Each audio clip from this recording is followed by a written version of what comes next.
I don't know much about my Korean heritage and culture. I didn't grow up listening to stories about my parents and their past or the generations before them. There was always something missing in my story. So when my family and I went to Korea 2 years ago, I was seeking some sort of connection to my culture, to my ancestors, whose inheritance I hold in my body, but whose stories were lost on me.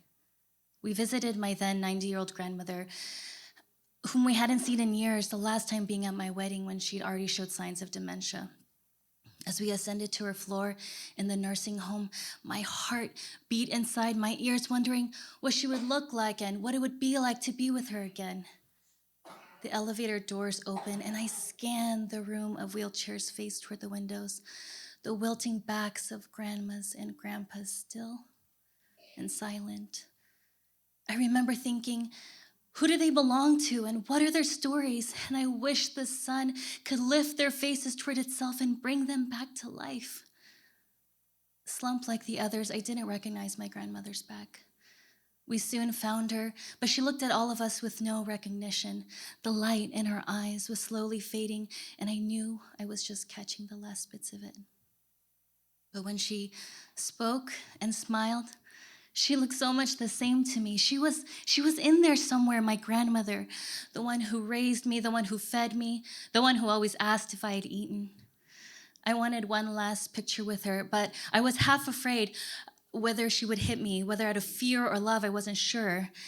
So when I put my arm around her to take the photo, I winced as she raised her mittened hand to my face.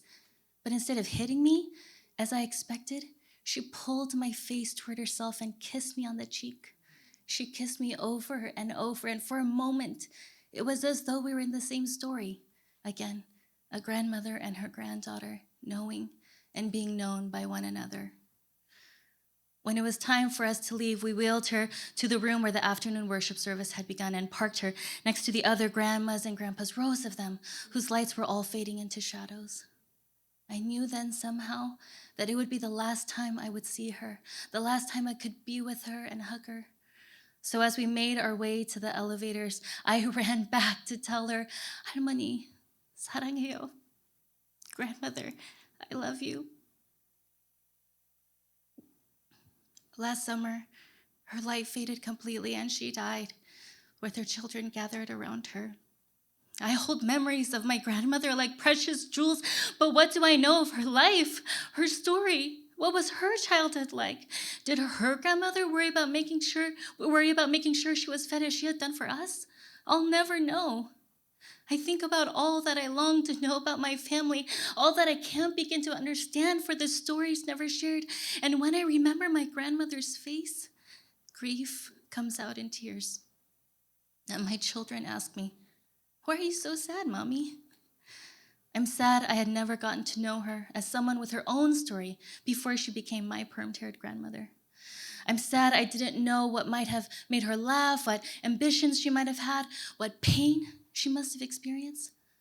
What had she been like when she was a young woman?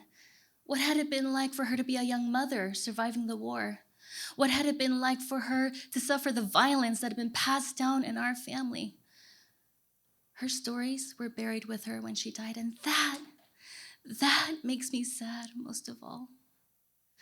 I've been thinking about what it means to pass down our history, our heritage, about why it is that I and many other Korean Americans don't know the stories of those who came before us. Perhaps it's shame. Perhaps it's not wanting to bring up the things that have been so painful: war, oppression, poverty, the unspoken sacrifices made, the fighting to survive and thrive in a new country. Perhaps it's that our immigrant parents left behind what once was and didn't want to look back. They wanted a better life for their children and only wanted to look ahead. But I wish I knew more stories. Maybe they're too difficult to be told, but even in that, I wish we could bear the burden of them together, stretched across generations. Because when we know where we've come from and what we've inherited through our families, we know what we hold in our flesh and bones. But with each dying generation, just like with my grandmother, the stories we can find ourselves in remain unspoken and get buried with them. I don't want to get to the end of my life and have my stories go unheard. While my children are young, I want to recount as much as I can remember to them. I tell them about the time my grandmother chased me around the house trying to pull out my loose tooth. I tell them how she would yell at me to hurry up and eat my food, just like I do to them. And when they're older, I'll tell them the stories that are harder to share, revealing the wounds and missteps of my past and of their grandparents. You see, storytelling is the way we pass down our history, our legacy, to the generations to come. I want my children, and perhaps one day my children's children, to know my whole story, to know me for who I am as a person, as a woman, as a Korean American, and to understand the rich inheritance of struggle, grit, and goodness they gained through me. I hope that will be a foundation they could stand on, the page on which they can someday tell their story as well. Thank you.